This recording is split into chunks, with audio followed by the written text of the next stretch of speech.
नमस्कार। आज का हमारा शिक्षण जो विषय है, विशेष शिक्षा से जुड़े हुए एक प्रकार बालक दृष्टि बाधित, जिन्हें हम विजुअली इम्पेयर्ड या विजुअली डिसेबल्ड चिल्ड्रन के नाम से जानते हैं। पूर्णतः अगर देखें तो जो मानव है चाहे जानवर है, चक्षु इंद्रियों का कार्य प्रतिबिंब बना करके, उस चीज की परछाई बना करके और उस वस्तु के, उस जीव के दर्शन कराना है और उस दर्शन को मस्तिष्क तक भेजना और उसके बाद में उसके प्रति विचारों को विकसित करना इसका कार्य है।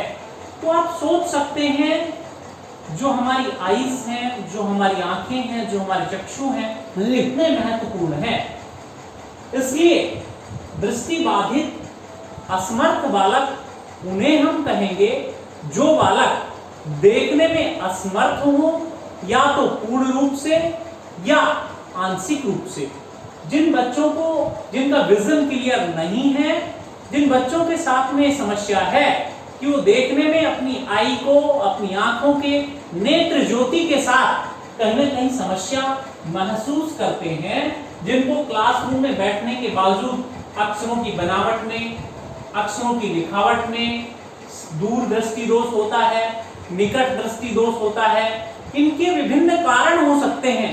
किसी को वंशानुगत दृष्टि दोष हो सकता है कि जन्म से ही बच्चा ऐसा है, किसी को मोतियाबिंद के कारण हो सकता है, किसी को बीमारी के कारण हो सकता है, किसी को दुर्घटना एवं चोट और गलत दवाओं के उपयोग के कारण भी दृष्टि दोष इंसान के अंदर आ सकता है। इसलिए दृष्टि बाधित बच्चे वो होते हैं जिनको देखने में, जिनका विजन जो है क्लियर नहीं होता, एक तो बिल्कुल पूर्ण रूप से नहीं दिखता, एक जिनको कम दिखता है, वो बालक दृष्टि बाधित या दृष्टि असमर्थ बालकों में गिने जाते हैं। अब हम देखते हैं, ये तो था इसका दृष्टि बाधिता का अर्थ। अब हम विचार करते हैं दृष्टि बाधितों की विशेषताएं।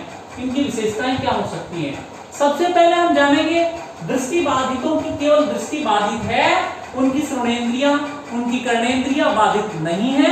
इसलिए उन बच्चों का फोकस केवल सिर्फ और सिर्फ सुनकर के भाषा अर्जन करना होता है। इसलिए बहुत सारी विषय वस्तुओं को, बहुत सारी बातों को वो सुनकर के याद रखते हैं।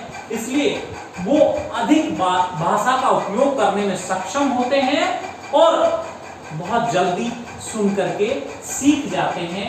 भाषा के विकास की सर्वप्रथम इनमें भाषा का विकास होता है दृष्टि बाधितों में।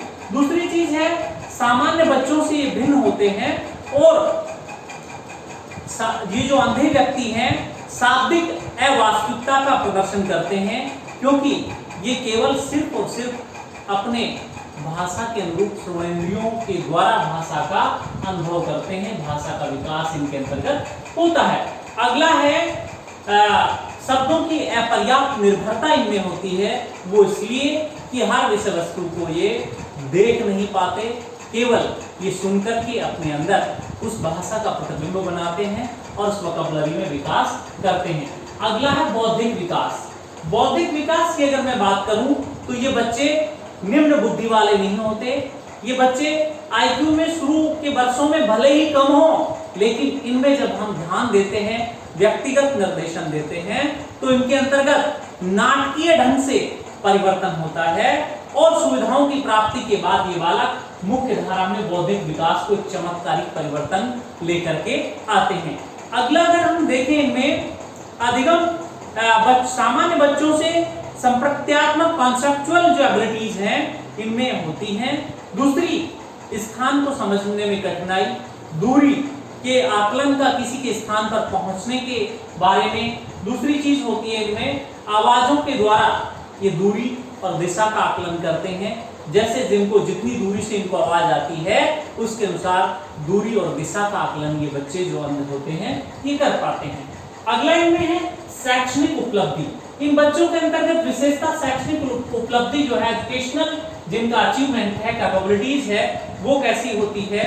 देखिए, आंशिक अंधे जो बच्चे हैं वो सामान्य बच्चों के अलावा, सामान्य बच्चों के मार्फत या सामान्य बच्चों की तुलना में मानसिक रूप से कम होते हैं।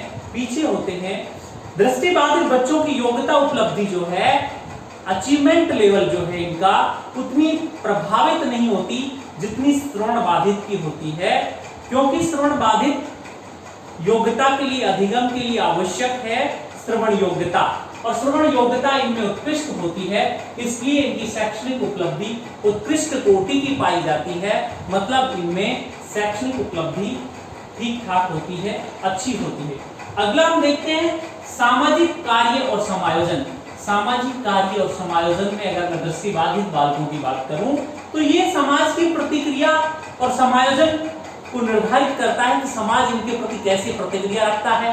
इनको सम्मान की दृष्टि से देखता है तो इसमें सकारात्मकता आती है, अगर इनको निरादर मिलता है तो ये उतना ही हीन भावना से विकसित होते हैं। दूसरा, अधिक दृष्टिबाधित जो बच्चे होते हैं उनके प्रति समाज की दयालुता होती है, उनके प्रति एक तरह का काइंड जो नेचर है वो होता है, उसके कारण भी वो बच्चे सहानुभूति के कारण आगे बढ़ते हैं। अब दृष्टिबाधित जो होते हैं बालक, उनकी हम पहचान कैसे करें? पहचान सबसे पहला व्यवहार, ये कैसा व्यवहार करते हैं? सबसे पहले आंखों को अधिक टिमटिमाना, आंखों को अधिक मलना, ये इनके व्यवहार, आंखों को ढककर फिर आगे सिर झुकाना, ऐसे करके इनके व्यवहार की स्थितियां होती हैं जिनके द्वारा हम दृष्टिबाधित बालकों की पहचान कर सकते हैं। रोशनी के प्रति ये बालक जिनको कम दिखता है अत्यधिक संवेदनशील होते हैं, सेंसिटिव होते हैं प्रकाश के प्रति। दूसरी चीजें हैं, जब जिनको आंशिक दृष्टि दोष है, पूर्ण रूप से जो दृष्टिबाधित है वो तो लिख ही नहीं पाएगा, वो जिसको निम्न दृष्टि दोष है, जिसको आंशिक दृष्टि दोष है, वो बालक सामान्य अपने जो साथी है उसका, जिसकी सामान्य दृष्टि है, उस बालक से पूछ करके लिखेगा। अब इनके क्या क्या अपीयरेंसेस होते हैं? आंखों में सूजन आ जाती है, आंखों में पानी आता है, जलन होती है, सिर दर्द होता है, जोर देने के बाद जब जोर देकर के लिखते हैं किसी चीज पे तो इनमें घबराहट होती है, नौसिया होता है, फटीग होती है, धुंधली और दोहरी दृष्टि होती है। कई बालक जो होते हैं सब्जेक्ट मैटर को, कंटेंट मैटर को बिल्कुल आंखों के साथ में नजदीकी से लगा करके पढ़ते हैं, ये भी इनकी एक कमी है। इनको कैसे पहचान कर सकते हैं, ये इनकी एक पहचान करने की स्थिति है। अब हम बात करें इनकी स्थिति को कैसे सुधारा जा सकता है। सबसे पहले रेजिडेंशियल स्कूल एस्टेब्लिश करके, विशेष अध्यापकों को ट्रेनिंग दे करके, बीएड इन विजुअल इंपेयर्ड के द्वारा इनके स्पेसिफिक टीचर्स तैयार किए जाएं। आरसीआई के द्वारा इंडिया में एक ऑटोनॉमस बॉडी है जो इस पे वर्क भी कर रही है और इनसे संबंधित टीईआई, टीचर एजुकेशन इंस्टीट्यूट को बढ़ावा दे रही है, उनमें इनको प्रशिक्षण दिया जा रहा है। दूसरी है नियमित स्कूल जो है हमारे रेगुलर जर्नल स्कूल है, उनमें इनको प्रशिक्षण दिया जाए, तब जाकर के इन बच्चों को विशेष क्लासरूम्स डेवलप किए जाएं ताकि ये बच्चे मुख्य धारा में आ सके व्यवहार में पहचान करने के बाद। कई स्कूलों का दृष्टि असमर्थी जो बालक हैं उनको कई स्कूलों के द्वारा बच्चों की देखभाल की जाए, प्रशिक्षण दिया जाए, सभी स्कूलों में इस तरह की व्यवस्थाएं हों। अब हम बात करते हैं दृष्टि असमर्थी बालकों के देखभाल और प्रशिक्षण की, किस तरह का इनको प्रशिक्षण दिया जाए, कैसे इनकी देखभाल की जाए। सबसे पहले इनको ब्रेल लिपि का उपयोग करें, मोटी टाइप वाली मुद्रित सामग्रियां इनके लिए रखें ताकि आराम से उसको छू करके, देख करके आंशिक दृष्टि दोष वाले बालक इसको यूज ले सके। पूर्ण रूप से जो अंधपन के शिकार दृष्टिबाधित हैं उनके लिए ब्रेल लिपि का उपयोग करें, टेप रिकॉर्डर का उपयोग करें, भाषा को, स्पीचेस को रिकॉर्ड करके इनको दोबारा सुनवाया जाए। अगला है बोलने वाला कैलकुलेटर दें ताकि ये गणितीय धारणाओं को आराम से फ्लेक्सिबल रूप में सीख सकें। अगला है अधिक से अधिक सहगामी क्रियाएं इनके साथ में करें, जो आपकी करिकुलर एक्टिविटीज हैं, सहगामी क्रियाएं हैं, ताकि पाठ्य जो सहगामी क्रियाओं के द्वारा पाठ्य सामग्री को, पाठ्य वस्तुओं को रुचिकर बनाया जा सके। मैग्नीफाइंग शीशे का उपयोग करें, इसके अलावा क्लोज सर्किट टेलीविजन का उपयोग करें। इन सारी चीजों का उपयोग करके इनके प्रशिक्षण की और इनके देखभाल की स्थिति आगे बढ़ाई जा करके इन दृष्टिबाधित बालकों को मुख्य धारा में लाया जा सकता है। अब एक अध्यापक का भी एक कर्तव्य है, ड्यूटीज है, जिम्मेदारी है कि एक अध्यापक को इन बालक के प्रति सेंसिटिव होना चाहिए, अच्छा व्यवहार अध्यापक इनके साथ में करे, इनके अंदर डेमोक्रेटिक आउटलुक पैदा करे, इनमें फ्रीडम मोमेंट, इनमें रेस्पॉन्सिबिलिटी एरिना डेवलप करे, और वस्तुओं की देखभाल करने के लिए कहें कि कम से कम आप अपने रूम की सिचुएशन जो है उसको एकदम क्लियर करें, उनकी वस्तुओं की साज सज्जा करें ताकि इनमें एक अच्छी रिस्पॉन्सिबिलिटी डेवलप हो। दूसरा अध्यापक का कार्य है दृष्टि बाधित एवं सामान्य दृष्टि वाले बालकों के अंदर एक हेल्दी डिस्कशन कराए, एक स्वस्थ अंतःक्रिया कराए ताकि इन बच्चों में सेल्फ कॉन्फिडेंस डेवलप हो। दूसरा है दोनों प्रकार के बच्चों को एक इक्वल वर्क रिस्पॉन्सिबिलिटीज दें ताकि इन बच्चों को सेल्फ कॉन्फिडेंट होकर के सेल्फ कॉन्सेप्ट और सेल्फ एस्टीम इनका डेवलप हो ताकि बालक मुख्य धारा में आए। भौतिक संसाधनों की आपूर्ति करें और दूसरा सामान्य व्यवहार इनके साथ में करें, और प्रारंभ में वस्तु, दिशा, स्थान, दूरी की स्पष्टता, ये सारी चीजें इनके अंतर्गत एक अध्यापक अपनी ड्यूटीज और रिस्पॉन्सिबिलिटीज को समझते हुए दृष्टि बाधित बच्चों के साथ अगर ये प्रयास करेगा तो हम कह सकते हैं वो बालकों को आगे बढ़ा सकता है।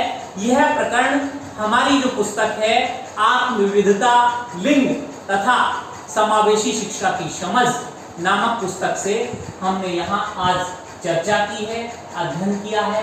धन्यवाद।